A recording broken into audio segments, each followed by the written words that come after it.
É, pra eu voltar pra Ubercóptero. casa. E aí eu dou aula de medicina legal, dou aula de criminologia e de lei orgânica da polícia dentro dos Isso cursos que eu queria preparatórios. saber. O que é lei orgânica da polícia? O policial civil, o policial militar, eles são funcionários públicos estaduais. Mas como tem uma série de especificidades da carreira, existe uma lei específica que regulamenta a relação dele com o Estado. Então a lei que diz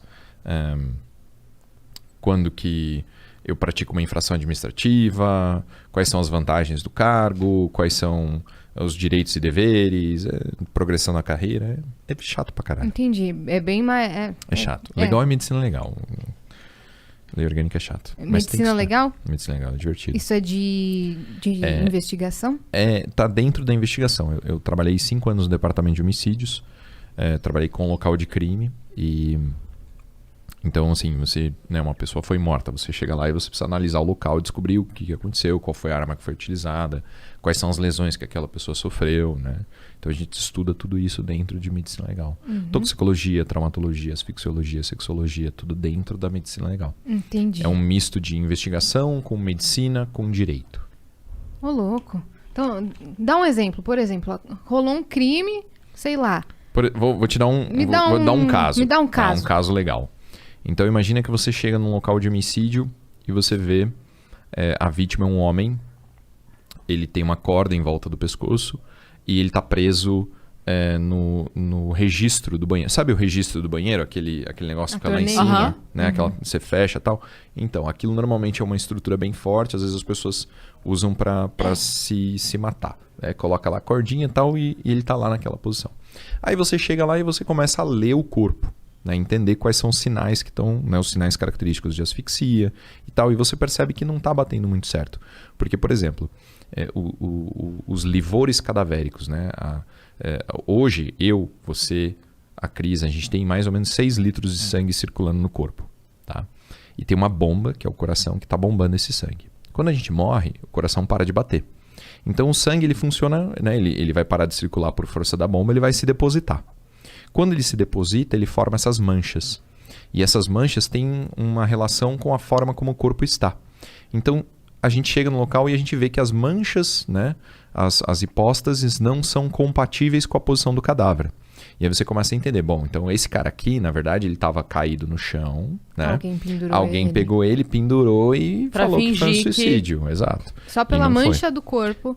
Por um sinal cadavérico do corpo. Aí você vai pensar, bom, quando a pessoa morre asfixiada, ela tem algumas características no pescoço, ela tem, dependendo, né, do ponto do laço, vai ter equimoses no lado do pescoço que vão sinalizar que, né, ela ficou pendurada, vai ter fratura em alguns ossos, em outras coisas assim. Então você lê o corpo com o objetivo de descobrir se aquilo que está aparente é verdade. Né?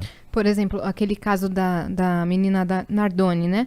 Que, se eu não me engano, os pais alegaram que ela caiu da janela, né? E como que dá pra descobrir se ela caiu ou foi empurrada, se Então, isso é um pouco mais difícil. A queda é muito parecida. É um pouco mais difícil de você ler o corpo e saber essa dinâmica. Mas eu não lembro se vocês lembram do caso da menina Sofia? A Sofia é uma menina de 4 anos que morreu asfixiada. O pai disse que ela tinha morrido com uma sacola na cabeça. Eu trabalhei na investigação desse caso, né? E quando eu cheguei, né, o que o pai falou? Ele falou que ele entrou no banho e que a menina tinha asfixiado, né, com uma sacola plástica. Acontece, existe. Isso é um acidente, né?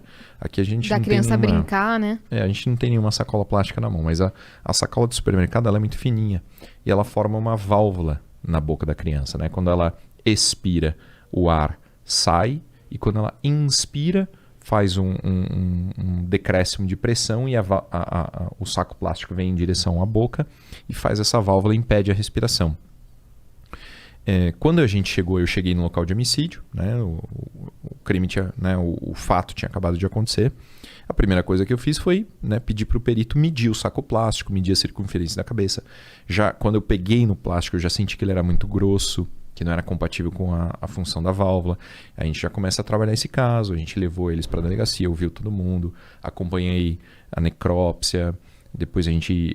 né, na necrópsia, o que a gente percebeu? A menina tinha o tímpano perfurado.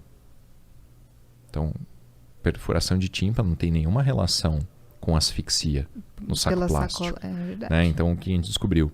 Ela tinha uma colônia de bactérias dentro do pulmão que era compatível com o estômago. Então, quer dizer, como que o vômito foi parar dentro do pulmão numa asfixia? Não é característico, entende? Ela tinha... Caralho, que maluquice. Exato. E daí o que né? Até hoje o pai ele nunca confessou, né? A minha teoria, analisando o que aconteceu, é que... Ele tá preso? A menina... Ele ficou preso muito tempo, mas ele, né, acabou sendo solto por um determinado tribunal. Ele... Na minha teoria, ele deve ter dado um tapa na menina, porque ele é destro e era o ouvido esquerdo dela, que estava perfurado. Então ele deve ter dado um tapa na menina, perfurou o tímpano. Perfuração de tímpano causa uma dor muito grande, muito intensa, a criança chora. Às vezes, quando a criança chora muito, ela não vomita. Né?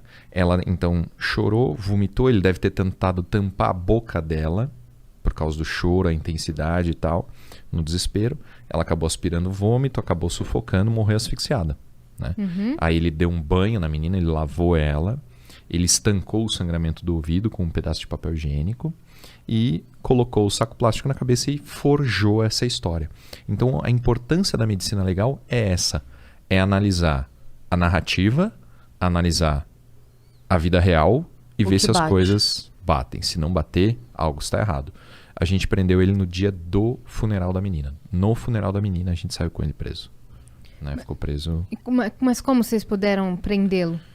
Eu representei pela prisão preventiva, né? Temporária e depois a preventiva dele. Mas Não foi flagrante delito. Entendi. Mas aí você apresentou essa teoria... Isso, a gente ficou 3 dias sem dormir. A primeira vez que eu dormi foi no necrotério, esperando a necrópsia. A segunda vez que eu dormi nesses 3 dias foi no fórum, esperando o juiz da prisão. Caraca, meu.